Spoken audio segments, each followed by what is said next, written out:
'Twas the night before Christmas, when all through the house not a creature was stirring, not even a mouse. The stockings were hung by the chimney with care, in hopes that St. Nicholas soon would be there. The children were nestled all snug in their beds, while visions of sugar plums danced in their heads.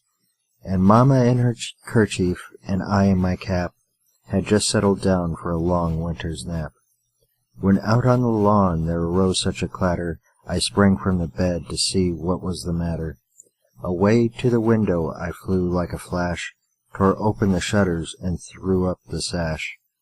The moon on the breast of the new-fallen snow gave the lustre of midday to objects below, when what to my wandering eyes should appear but a miniature sleigh and 8 tiny reindeer, with a little old driver so lively and quick, I knew in a moment it must be St. Nick.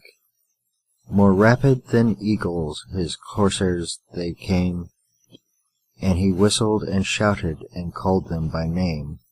Now Dasher, now Dancer, now Prancer and Vixen, on Comet, on Cupid, on Donner and Blitzen, to the top of the porch, to the top of the wall, now dash away, dash away, dash away all.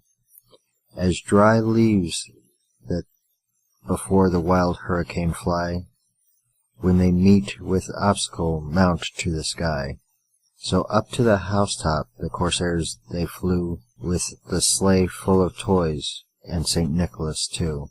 And then in a twinkling I heard on the roof the prancing and pawing of each little hoof. As I drew in my hand and was turning around, down the chimney St. Nicholas came with a bound. He was dressed all in fur from his head to his foot, and his clothes were all tarnished with ashes and soot. A bundle of toys he had flung on his back, and he looked like a peddler just opening his pack.